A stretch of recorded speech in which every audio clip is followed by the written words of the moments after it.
Ready? I'm ready. All right, let's do this thing. Okay, good evening, everybody. Welcome to the Wyoming Institute for Humanities Think and Drink series.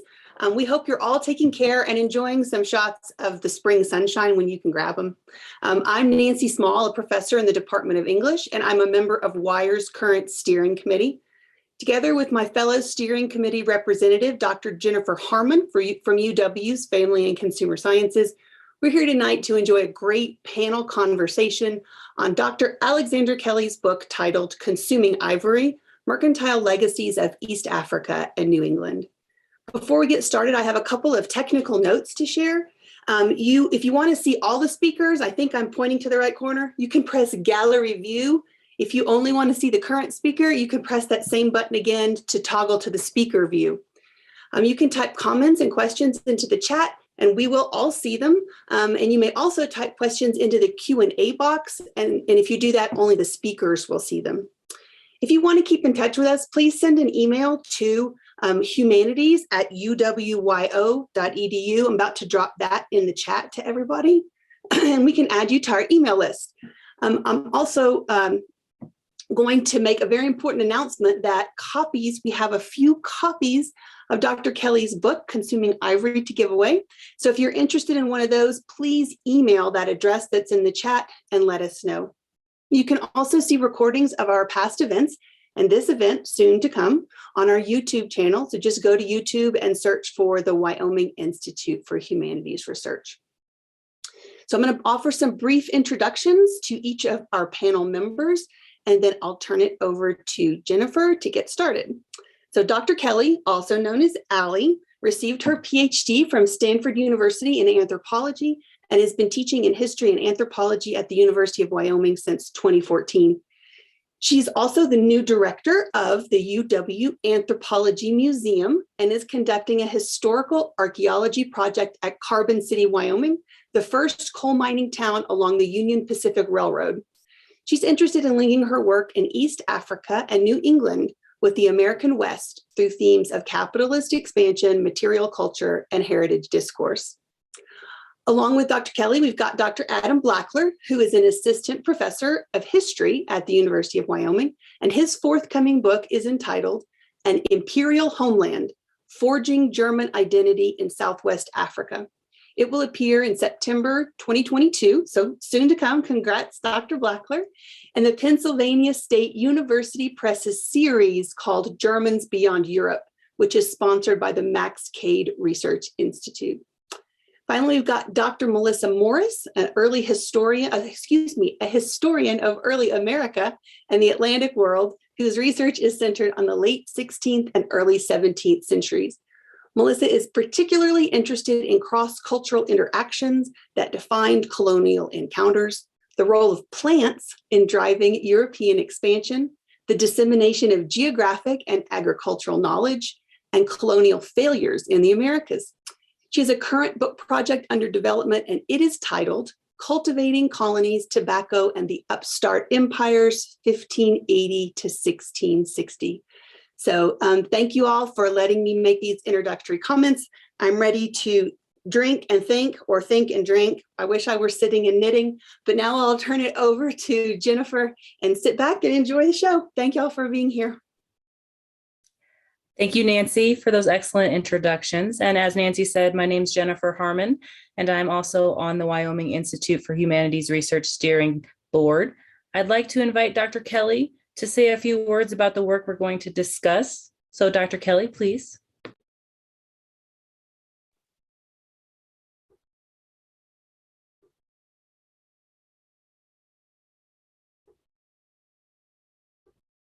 So I thought I would just do a little bit of an overview of the book, since we're, I don't know, sort of a hybrid book talk, think and drink. But I also want to thank WIRE for helping fund, so through the subvention fund, WIRE helped me fund the copy editing and the index and the making of one of the maps in the book. And so I'm really grateful for that support, as well as just, being involved with the WIRE community has been like a really great intellectual spot on campus. But so the book is called Consuming Ivory, Mercantile Legacies of East Africa and New England. I've kind of stumbled upon this project as an archaeologist working in East Africa and thinking about the caravan trade. And I had gotten hooked up with a project out of York University that was looking at historical ecologies of East African landscapes with sort of a focus on the caravan trade, which was primarily funneling ivory out of East Africa. And I'm from Connecticut, and so I had known about this town called Ivoryton, but I didn't know that that town was called that because of actual ivory coming in through, and sort of industrial processing of ivory products. And it turned out that this town of Ivoryton, which was just, maybe like 20 miles away from where I grew up, was primarily funneling ivory coming from Zanzibar. And so it was a really weird linking of, places that I had been either personally or through research. And so when I visited Ivoryton, I was just shocked to find that there were elephants on like every sign in town. And in this Ivoryton library, there was this assemblage of ivory objects sitting in this, really heavy display case, like in the back of the library. And so I kind of got intrigued by that and was, thinking about potentially using ivory to trace some of these commodity chains and narratives about Africa. And it turned out that Ivoryton had actually spearheaded this heritage campaign in the 1990s that was called The Town That Elephants Built. And so this is a program cover for that heritage campaign. And it was about recognizing sort of the industrial heritage of the region, but also the complicity of New England in the contemporary near extinction of elephants, as well as in the slave trade, because it was believed that slaves were conscripted in the East African interior in order to carry ivory to the coast, which is a little bit historically inaccurate. But I was just really interested in, why were there so many elephants on everything in this town? Why was it called Ivoryton? Sort of the ways that the African past were being represented in these narratives. And so what I ended up doing was kind of using this assemblage of objects as an anchor for exploring these narratives in the past and in the present. But as an archaeologist, I was trained in what's known as post-processual archaeology, which is sort of the archaeology that's influenced by postmodern theory. And it has two major prongs. So the first is the importance of material culture, and that can both be in the sense of that we can use material culture to say something meaningful about the lives that people lived in the past. So we can talk about identity and belief and more subjective dimensions of the past than perhaps then processual archaeology believed that we could, which was a very sort of scientific archaeology that didn't try to say things about the subjective experience of the past. And then the second prong is that like the past is political, right? And so the way that people mobilize archaeological and historical narratives in the present as part of political projects, like this is always going on. And so I was interested in sort of doing both those kinds of post-processual archaeology in terms of thinking about the power of objects in the past and how tracing the ivory trade might tell us something about the relationships between these places, as well as the way that these objects are circulating in the present and are doing political work. And so that's sort of the theoretical basis for the book. In the first chapter, I just do sort of a history of the ivory trade. And so I use this object to anchor that narrative. This is a box that was probably made in India, but has ivory inlay, and was so on the inside of the box, there's a pencil sort of note. And I believe it's from this trader, Rufus Green, who was a trader in Providence, Rhode Island. And he was a trader in Zanzibar in the ivory trade, and ends up giving this box to his daughter, this family that had connections to the ivory trade ends up kind of marrying into these water cutting factories in Connecticut, in the Connecticut River Valley. And so one of this guy's his daughter marries another trader named Cheney, who becomes one of the co-owners of this Comstock and Cheney company, which was one of the factories in Ivoryton. And so I basically traced, I was looking at archives in Zanzibar that were 19th century archives related to this trade. And there's this whole elaborate history of how the Salem merchants in Massachusetts sort of developed Zanzibar as a niche market. And I'm not going to really get into that, but there's some really interesting correspondence between these mercantile companies in Salem, Massachusetts with Zanzibar. And then this map just shows you some of the major caravan routes into the interior.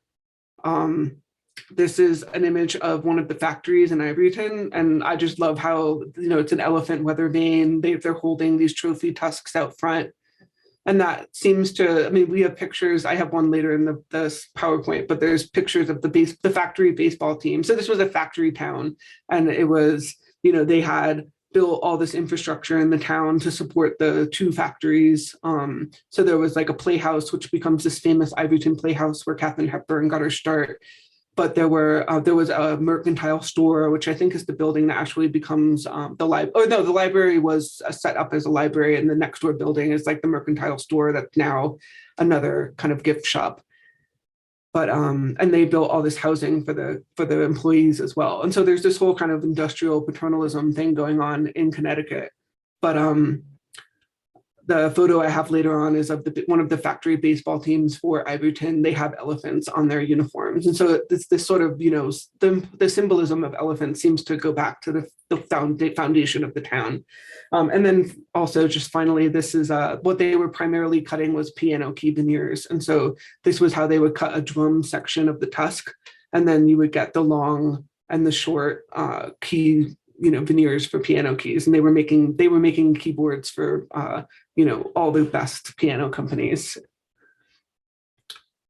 My second chapter looks at the way that elephants and ivory figure in a lot of representations of Africa. And so I was looking really generally at a lot of the material in the Ivoryton Library and like the advertisements associated with these ivory cutting companies in Connecticut, but also more generally at anything I could find in like the Victoria and Albert Museum and the British Museum.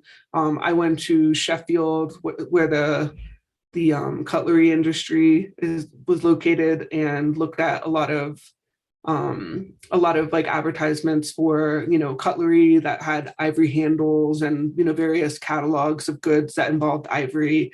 I was looking at like eBay to see what kind of ivory antiques were for sale, so looking at all the forms that Victorian ivory took, and sort of just thinking about like this Victorian consumption of ivory and the way that elephants and certain representations of Africa were figuring in that consumption of ivory.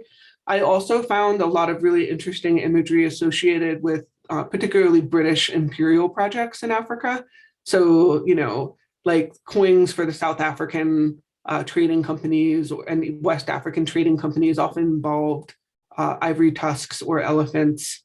And so I was just kind of thinking about like what kind of role the symbol of elephants was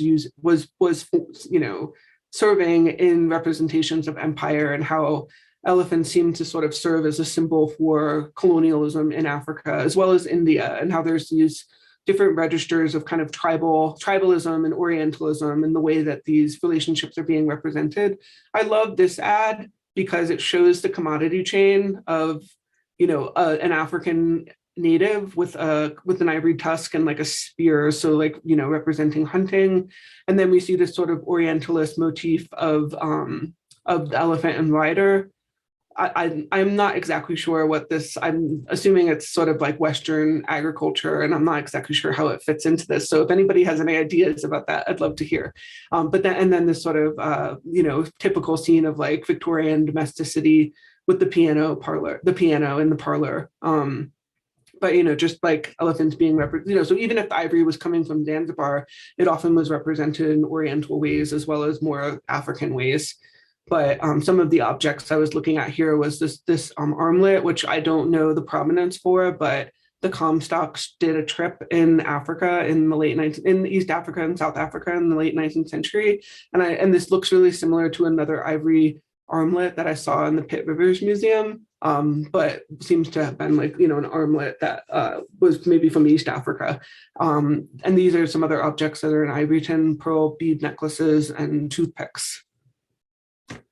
In the third chapter, I looked at so this chapter is based on archival research that I did in the Tanzanian National Archives in Dar. And I was looking at basically any files that I could get my hands on that had something to do with ivory, the ivory trade, or game regulation. And so and this is a pair of tusks that Jimmy Stewart's estate actually donated to the Ivoryton Library in the 80s because ivory was becoming so taboo as a material. And so a lot of collections get ivory at this time, because it's being associated with the poaching of elephants. But what I found that was really interesting in all of these archives was all these young men that were in East Africa for various reasons that were so like elephants were kind of vermin in East Africa at that time in a lot of places because they would destroy people's shambas or farms. And then locals would petition for Europeans with more sophisticated weaponry to come and shoot these problem elephants. And then they would petition the colonial government. So like any tusks belonged to the colonial government at that time, and they were using the ivory trade to fund a lot of colonial operations. And so these gentlemen would like petition the secretariat to let them keep the tusks because of various romantic, the experience of killing an elephant, or they were going to be leaving East Africa and this was their last chance to get a trophy, or that they were in extreme danger and risked their lives to kill these Shamba raiders.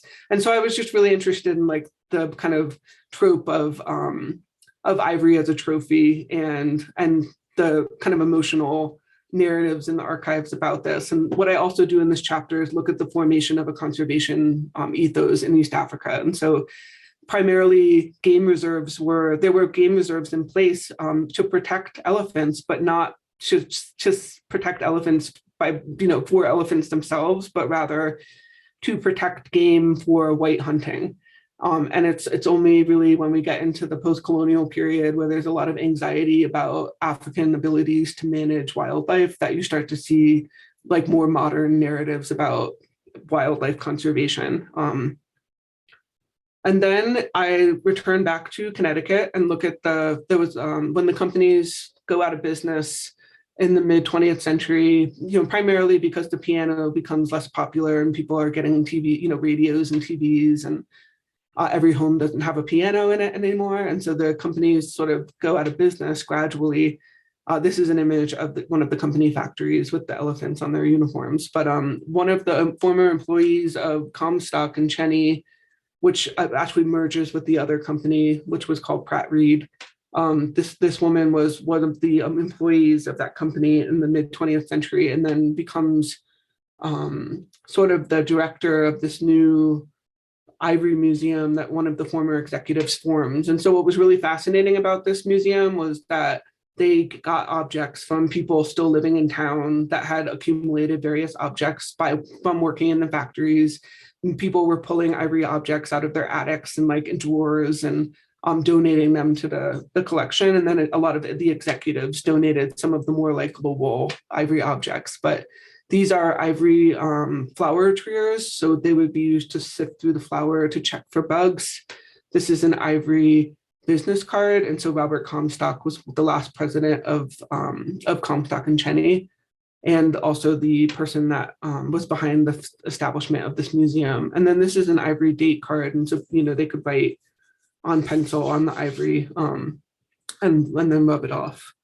But I was sort of tracing, how this industrial nostalgia for the ivory industry pulled all these objects back together.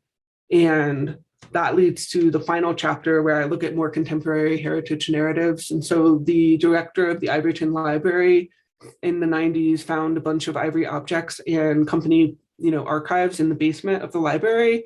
And she had previously been an English teacher and was thinking about Joseph Conrad's Heart of Darkness and the ivory trade in that context. And so she ended up applying for funding from like the Connecticut Humanities Council to do this heritage campaign called The Towns the Elephants Built, which, like I said, was about celebrating the industrial heritage of the region, but also linking it to the contemporary near extinction of elephants and the 19th century slave trade.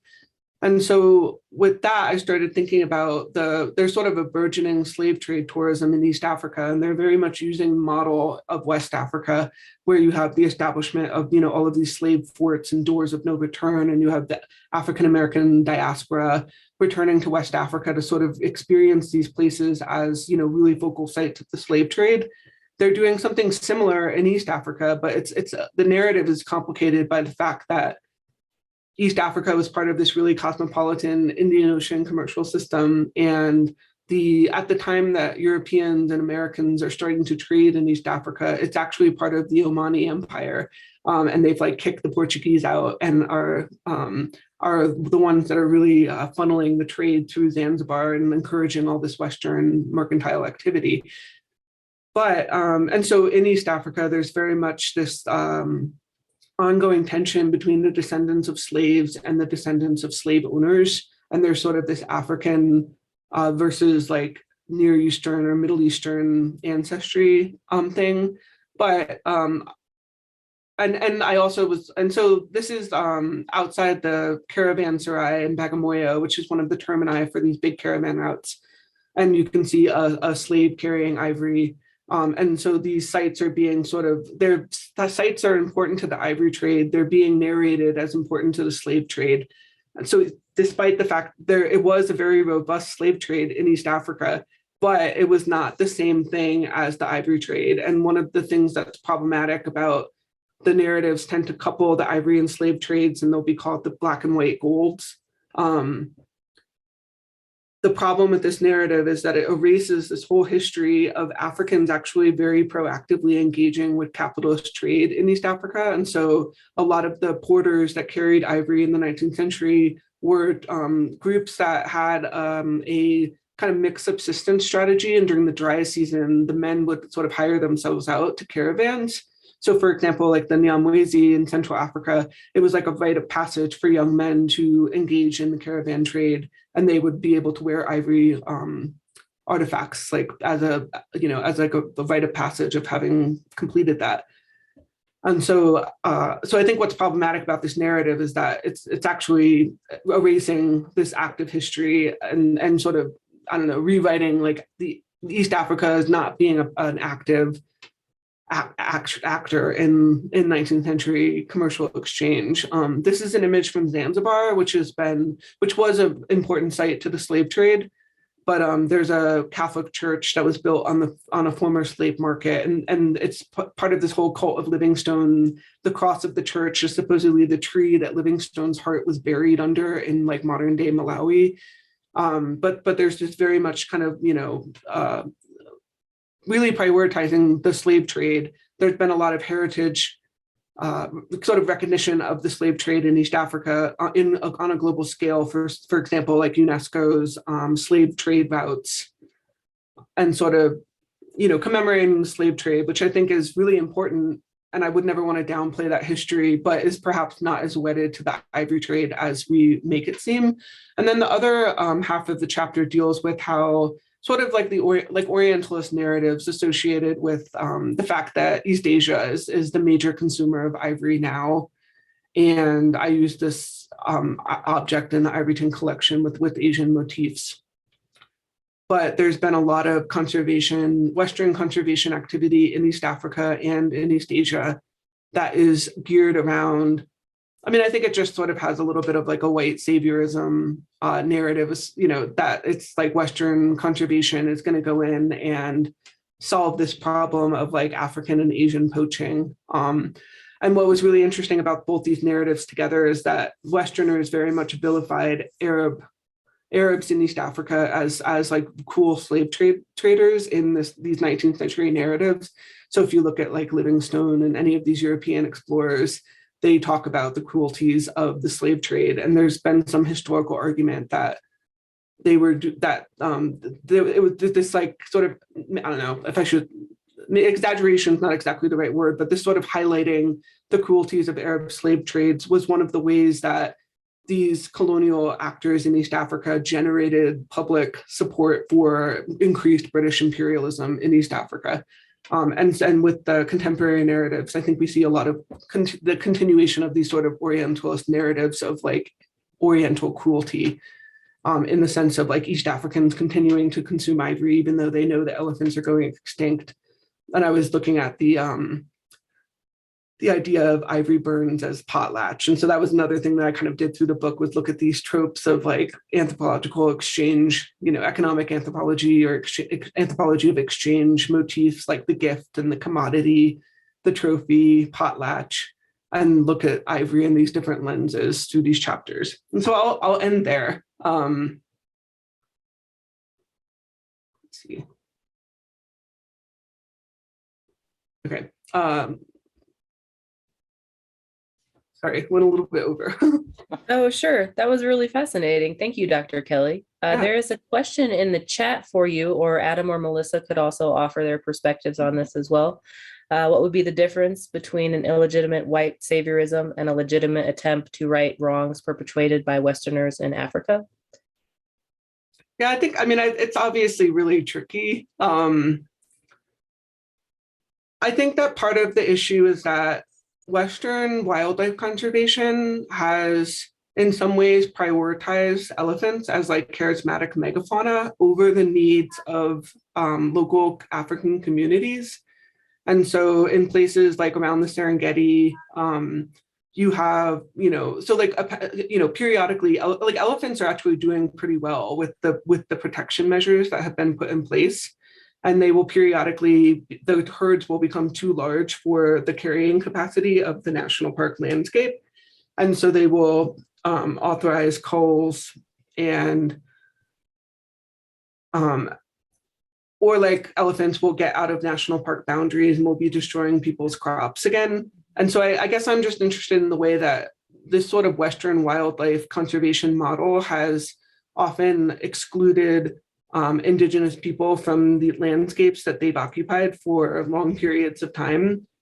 And it's, sort of prioritizing the elephant over, the needs of local people. And so, for example, like wildlife tourism often doesn't benefit like local communities, but rather corporations that are involved in the tourism industry. And so I feel like there is a legitimate way for, Westerners to engage in trying to correct some of these colonial and neo-colonial practices, but I think we have to be really careful and in terms of paying attention to the work that is being done kind of in the name of people with really good intentions, trying to do the right thing. I was interested in the fact that all these, this Ivoryton community was very much, saw it as like a moral project to recognize the complicity of this town in these histories. But what ends up happening in that narrative is we keep representing Africa as a place that needs to be saved. And it's like white people that are going to save it, I'd be curious, do you think that has anything to do with our exposure to elephants as Westerners? So we're used to seeing them in, say, at the circus or at the zoo, and they seem more victims of something. And so we're sort of imposing that outside perspective on this issue in a different area where that's not the same context. Yeah, I think for sure. Just the way elephants are very much this very, charismatic species that, it's like elephants are intelligent and mourn their dead and communicate. And, I think there's a lot of legitimate reasons why we empathize with them. They're very easy to anthropomorphize. Then there was a second question in the chat, and I've got one in the Q&A too. So the Belgian Congo, it does figure into this history. The Swahili traders, so as ivory becomes this incredibly important material in the 19th century because once they figured out how to industrially cut it, it was essentially like the plastic of its day. And so, I was shocked at like the, plethora of types of objects that I could find made out of ivory in the 19th century. Everything from like busks for corsets and, cutlery handles and the vanity sets and, portraits. And it was like anything, billiard balls. It was really like game pieces. It's super incredible. But as ivory became more and more important in the industrial world, the ivory frontier keeps receding into the further interior of Africa. And so we have Swahili traders and Nyamwezi traders actually setting up like states in the Belgian Congo, or what becomes the Belgian Congo. And that is the reason for that is because they are funneling ivory out of those regions. And so Stanley, when he's, when he's essentially crossing Africa from, I always forget which direction he went. I think from East Africa to Angola. He was, guided by Swahili traders. So, for example, Tipu Tip is one of these individuals who's been vilified as like an Arab slave trader, but is actually, he had Omani ancestry, but also had African, like Bantu ancestry, and was very involved in the ivory trade as well as the slave trade. And so I didn't kind of directly research that area in terms of the ivory trade, but it is very much linked to the ivory trade out of East Africa. And then I put the question that I got in the Q&A tab.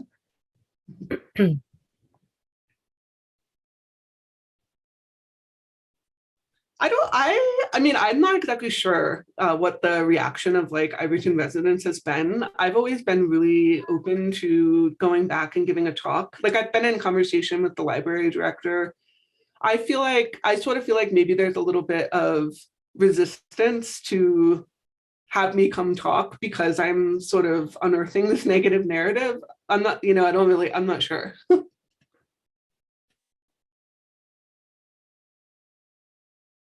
I don't know water for elephants, but I've done like a fair amount of reading about, I guess I'm trying to think of what, like I was thinking about Babar, and there's been like a lot of literature about elephants. I don't know if there's a specific question related to water for elephants that I could answer, like the genre.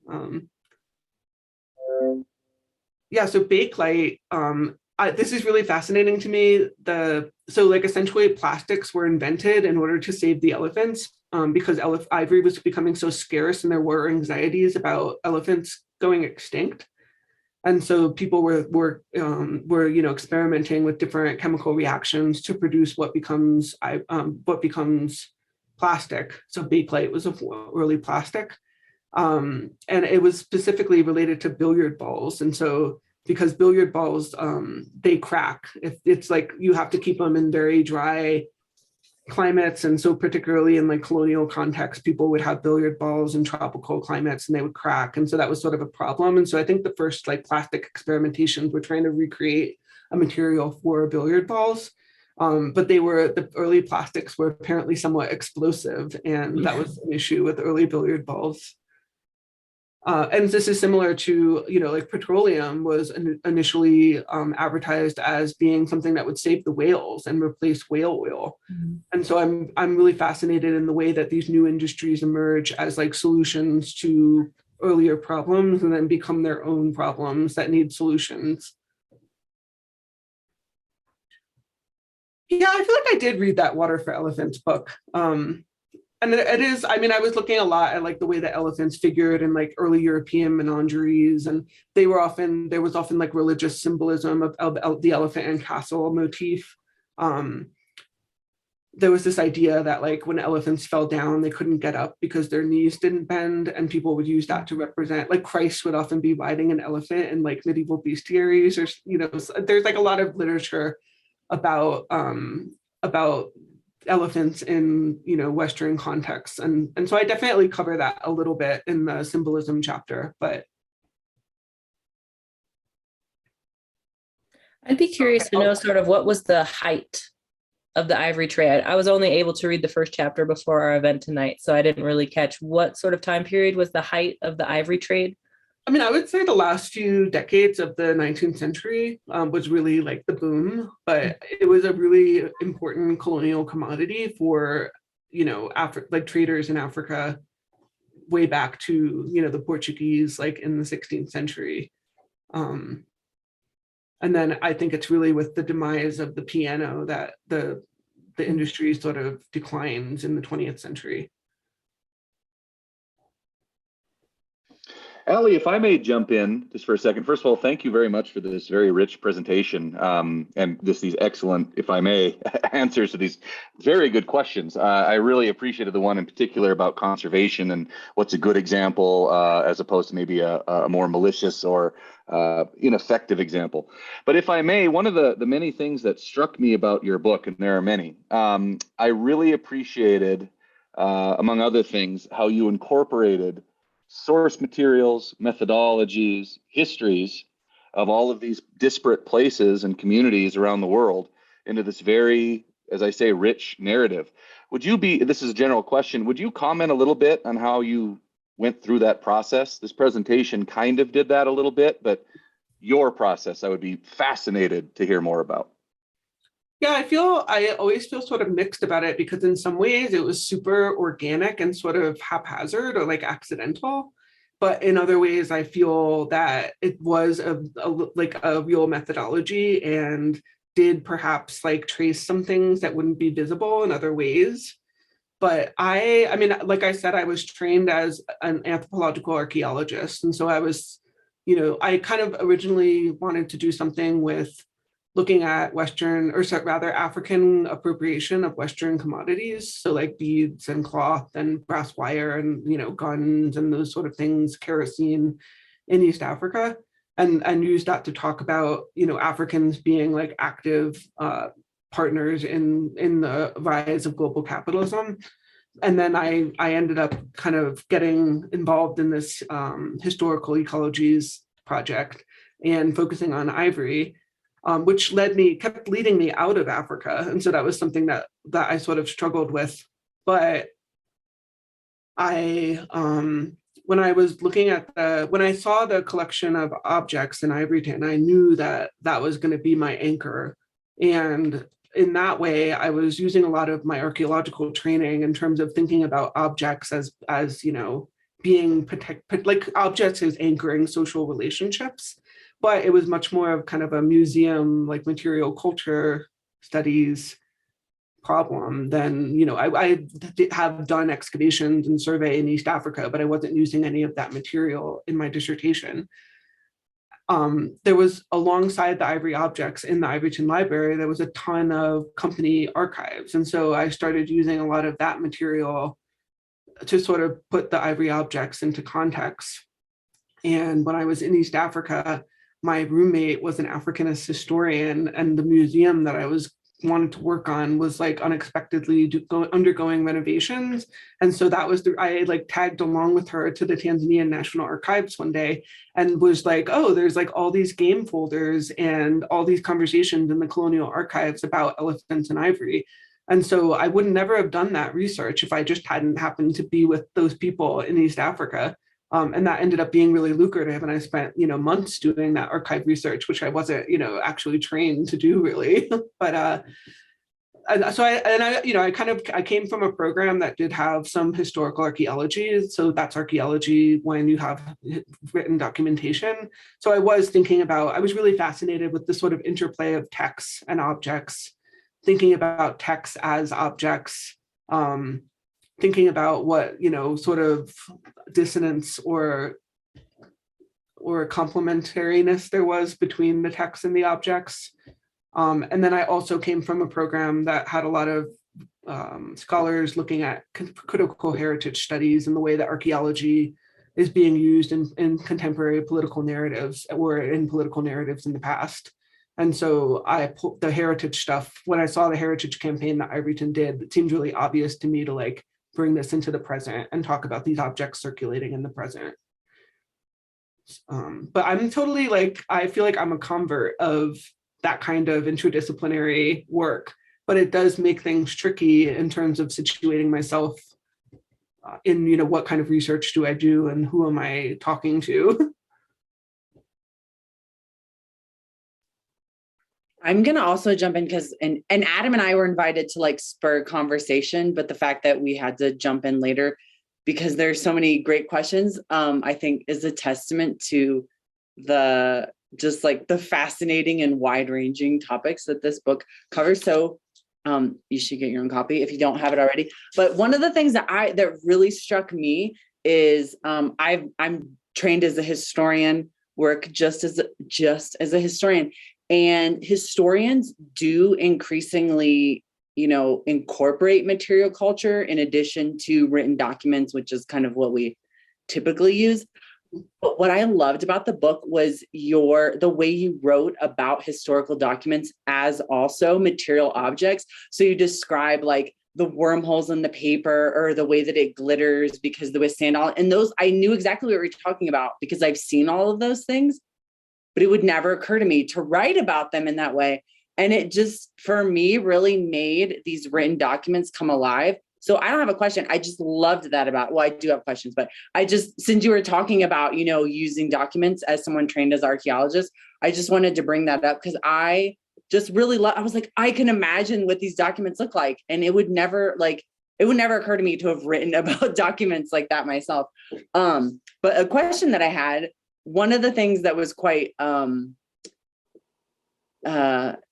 entertaining is not quite the right word, but you talk about that museum that you showed in the pictures and the sort of like kind of really wild ways that collection was brought together. And they want to have this great ivory museum, but they can't like find a home for it and they can't afford a lease for it. And you have to call the like elderly woman who runs it to look at it. And I was just thinking,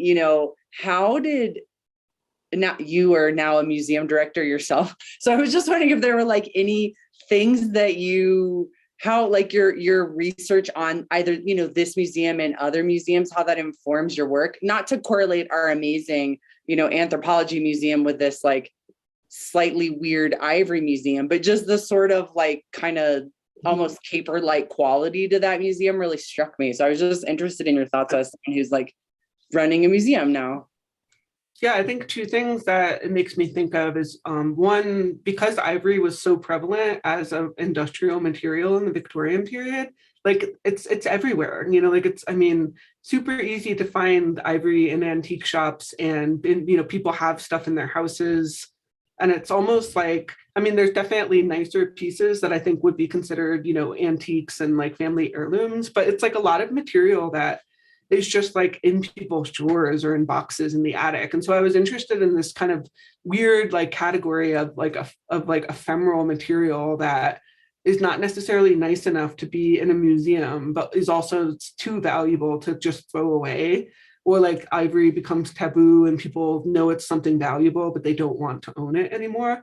And so I feel like that museum was sort of it was like a place for those kinds of objects to go.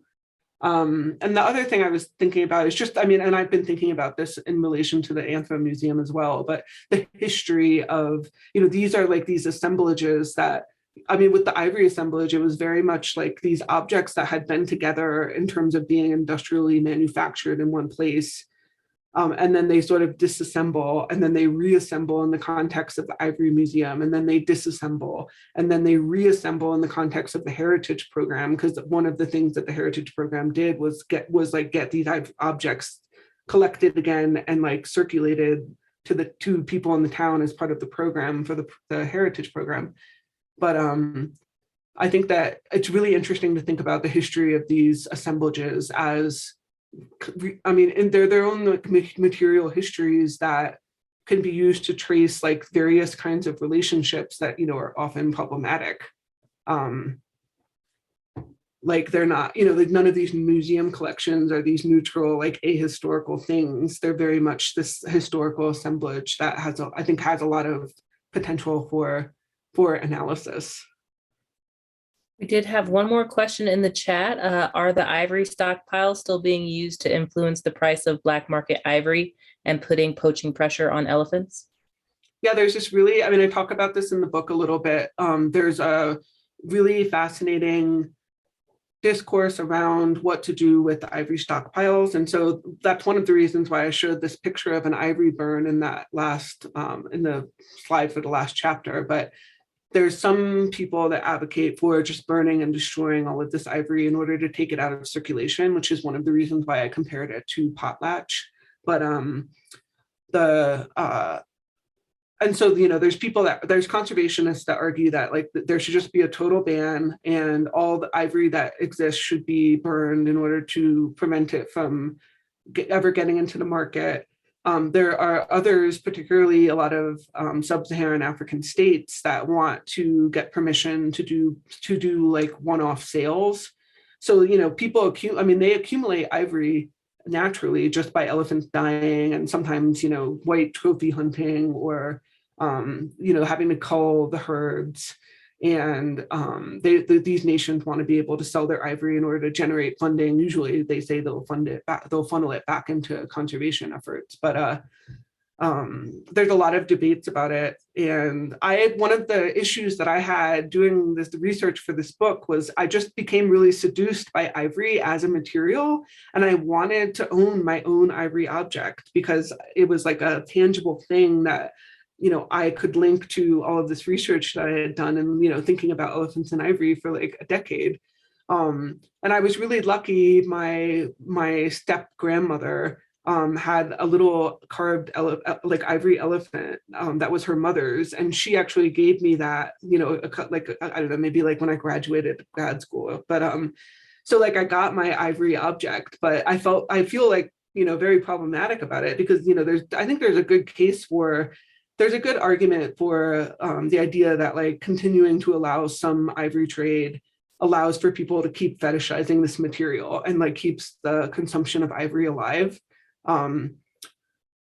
So it's like, you know, problematic, I think, to own a piece of ivory, but it also was really meaningful to me, having done all this research. And I was sort of trying to reconcile that with having experienced, you know, African elephants in the wild and totally understanding, you know, how profound like they are. I don't know. I actually really liked, sorry, I know Adam wants to jump into, but No. I love that bit where you talked about like, I also wanted an ivory object, because one of the things that I found really interesting, and much of which was new to me, was your discussion of, you know, how ivory had so many meanings in several different contexts for all kinds of different people. Like there's a long history even in, you know, Europe of what elephants and ivory means. And you know, you have like examples of Europeans and US people sort of saying, oh, well, you know, Africans don't properly value ivory. They use it for these mundane things, but then they make ivory toothpicks, right? And so then like they have all just a range of meanings, like everything from the sacred to the really mundane. And so I really liked that you kind of yourself kind of succumb to this sort of, you know, you have these people who can kind of intellectualize ivory or commodify ivory, and yet still are susceptible to these deeper kind of mystical meanings of it. And so I really liked how you kind of like insert yourself as a character in that longer trajectory. And I thought that was really cool. And I love that as a, you know, literary kind of technique and academic work. Yeah, I think that, I mean, I was really interested in this. There's this ongoing conversation in anthropology of exchange about gifts versus commodities. And so the idea is that a gift is an object that cannot be commodified, and like the maker of the object cannot be alienated from the object. And so like the Kula shell exchange, if you are one of the individuals that, you know, gets these Kula shells to pass through you, it's from Papua New Guinea, then you become famous because you can force these objects to pass through you, and then your name becomes associated with songs that people sing as these objects circulate. So there's a sense of like the object is, you know, something that is an extension of yourself, and you can't be alienated, versus the commodity, which is something that becomes, you know, the producer becomes alienated from the object. And so I was really interested in kind of teasing that idea in thinking about commodities, where like ivory is still this very seductive material, and the ivory is always referencing the elephant and is always referencing Africa. And so, you know, even when we're talking about commodities and in like industrial capitalism, we can still talk about these objects having like very powerful capacities for like anchoring narratives or facilitating certain kinds of economic relationships. And in terms of the inserting myself, I feel like I was very deliberately trying to be reflexive about my position as like a white anthropologist doing work in East Africa. And so like the whole time I like the idea that focusing on ivory and Ivoryton in Connecticut was sort of a way to focus the narrative on Western representations of Africa and Western economic exploitation of Africa, and not necessarily be like a white scholar representing African voices and past, like it became a way for me to like engage with that ethically. The question I was going to ask is very much linked to what you just mentioned, Ali, but also what Melissa asked. So if you feel it's too repetitive, please skip it, Ali. We can move on to other things. But I think this is very relevant. And what I wanted to ask is, I also noticed throughout this text, you write beautifully. You write, again, I'm going to use the word richly, about objects in particular. And I know a lot of this is due to your training, both as an anthropologist, archaeologist, and then also as a historian. Maybe speaking more broadly, in your opinion, what is missed? And I will blame historians here, not all.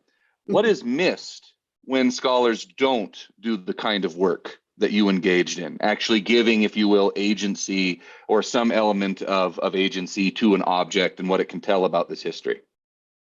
I mean, I think the like sort of, the most obvious answer would be that only certain people get into the written record. And obviously history has done a lot of work to try to represent some of those narratives that are not so blatantly represented in the historical archive.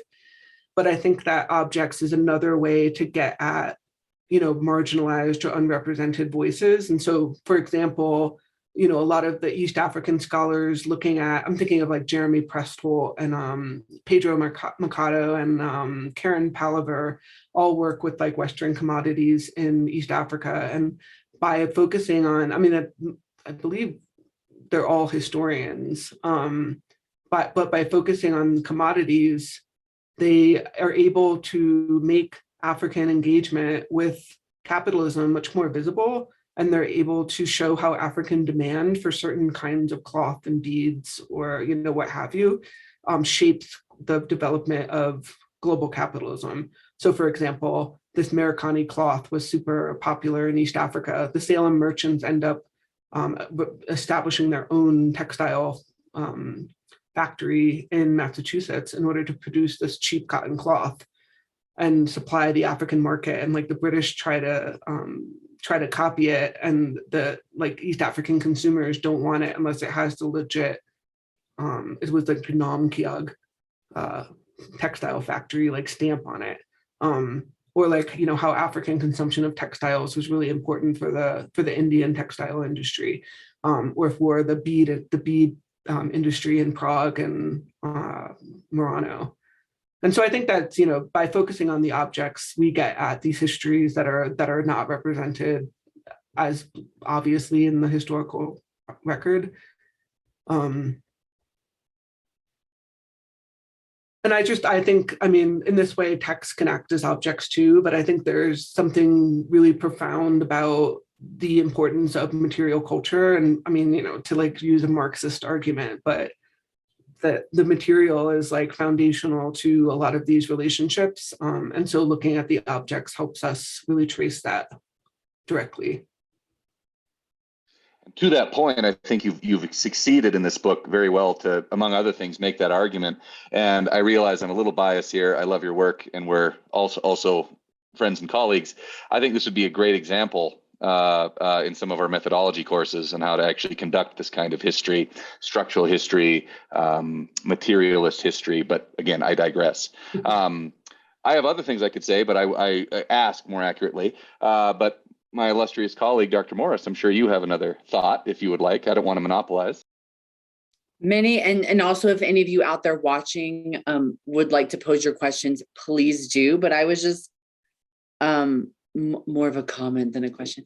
But I just think the book really does get at that point of, as you say, like Africans as equal partners in the rise of global capitalism. Because I think particularly in the US, a lot of our ideas about the relationship between the US and Africa is based on kind of West Africa. And there too, I think the relationship is not, is sometimes mischaracterized. But what I really like about your book is you show, really that a lot of these traders were there just at the mercy of these, West or East African elites, and that they privilege the US in some ways because they know that they don't have territorial ambitions, that they're just there to trade. And that isn't to say, as you mentioned earlier, it isn't to minimize, East African slavery or the suffering that many of these people experienced, but to say that it was much more complicated than just, these American companies coming in or these Europeans coming in and just sort of doing whatever they wanted, that they really had to, curry the favor of these leaders. So I think the book does a really good job of showing that. The Omani Sultan, Said, actually, he made trade favorable for Westerners in Zanzibar, and except I think for the Americans, had treated with so I mean, it's always fascinating to me that the Americans were actually the first entity to sign a formal trading agreement with the Sultanate of Zanzibar, because we think of that area of the world as being more actively engaged by the UK and Germany and so on. But so he prevented any of those Western agents from trading on the coast. They had to trade in Zanzibar, and so all that trade funneled through the Swahili merchants and the Sultanate and these Indian Hindu customs farmers that they appointed. But yeah, I think it's really definitely a good example of how European or Westerners in general were very much at the mercy of more powerful agents in those places. And there was a question in the chat if there were any oral history or folklore sources and information in East Africa to supplement what you had researched. Yeah, I definitely didn't focus on oral history as a methodology, but I did, I had conversations with people in the context of kind of doing the tourism circuit and seeing what kind of narratives people were promoting. But I got to interview this elder in Bagamoyo about elephant hunting. And he told me all this really interesting stuff about how, the poisons that they use for killing elephants, they would trade with hunter-gathering groups to access those poisons. It's made from the bark of a certain tree. They would bury them in a pot in a secret place. How the taboos associated with hunting, and how men's groups would go out and access these poisons and do hunt in very prescribed ways. One of the interesting things he told me, which I never saw anywhere else, was that they would blow smoke around the elephant's bottom, and the idea was that it would loosen the tusks. And that was the only time I heard anything like that. So it seems sort of a new information that hadn't been represented in any Western accounts. But it was pretty minimal. And then Colleen's asked a question about critical race theory and Dr. El Hakim's Black Mobile Museum exhibit. And yeah, because his mobile museum, the idea is that we don't have to go to museums, but that rather objects can be pure powerful teaching devices, and that we can bring objects to students. And so I was very much, compelled by that example and the way that those objects can perhaps attune us to histories that we might not be as paying as much attention to, and really make those histories seem relevant and alive, to ourselves and our students. But when I went to that, when I saw his exhibit, I was thinking again about how how nice it would be to really use objects in teaching in a regular way, bringing an object to class every session, or using it to anchor what we're teaching. And then Nancy had asked a question about the Anthro Museum, and I'll just say really briefly that the internship program's been ongoing, but kind of had a lull because of the pandemic. And so I'm really trying to get the internship program, running in a really robust way again. And we've got 3 interns this semester that are doing everything from helping me with inventory to designing some posters for the museum and writing a history of the museum, and we're going to design a display. And so what I'm hoping is to actually get some more rotating exhibits going and to display more of our objects, as well as starting conversations with various groups about maybe repatriation, but at least like establishing those lines of communication, like with like communities in Rapa Nui, because Malloy collected all of this material from Rapa Nui, or Wind River. And so I'm hoping to kind of like publicize what we have more and determine like what we should have and what we shouldn't have, and making sure that we have good relationships with the various groups that these materials come from. But right now I'm sort of trying to get a sense of what we have and getting a better inventory of it, and making it more accessible for teaching and researching. Ali, my eye is on the clock, but if I may ask you, this made me think of it. You're not a one-hit wonder, and your work here, I think, really makes me think of your second project, which I know you've already started some formative work on, and it's specifically, I know, in Wyoming. Would you like to say a few words about what's next? Yeah, and so Cass has just written something about 3D scanning, and I'm involved in the museum studies minor, and so I taught the intro class last semester and got to go around and look at all the different repositories on campus, many of which I hadn't seen before. But we did visit Chad and Co, and I did talk to him about digitizing, and so hopefully that's something that we'll do in the near future. But yeah, so like, and I've kind of segued a little bit into historical archaeology in Wyoming, and I'm excavating with a colleague in anthropology named Jason Tui. We're excavating a couple of historical sites, but the major project is Carbon City, which was a coal mining town on the UPRR that was established in 1868. And so I sort of links these projects for me is the way that we can trace commodities to say something about global expansion and capitalist expansion.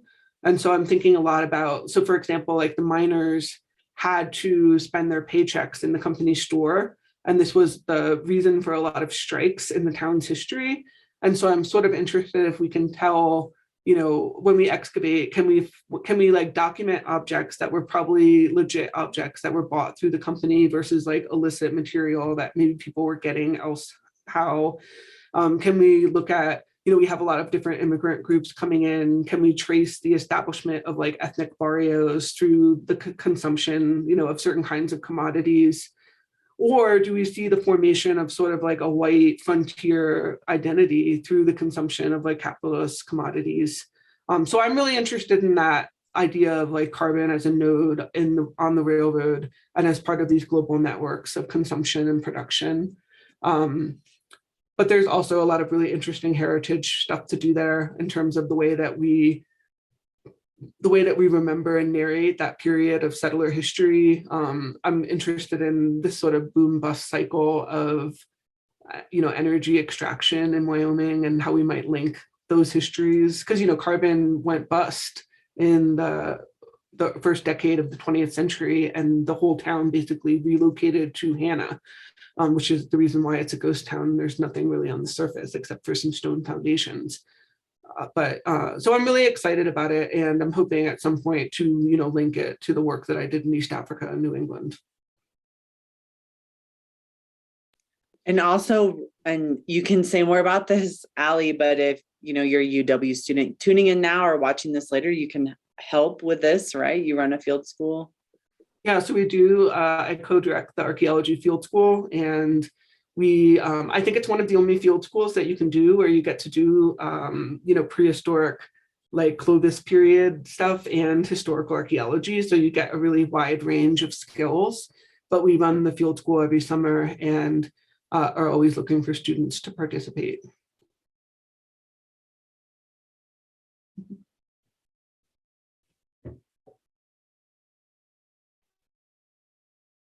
All right. Well, it's about 6:40. So if there are no more questions, we'll conclude the event and thank everyone for coming. And obviously, thank you, Dr. Kelly, for sharing your very interesting work with us. And Adam and Melissa, thank you also for coming with your insights and comments. And this was a really great conversation. I think I might have to rewatch it actually after it gets posted. So thanks everyone for coming and have a good night.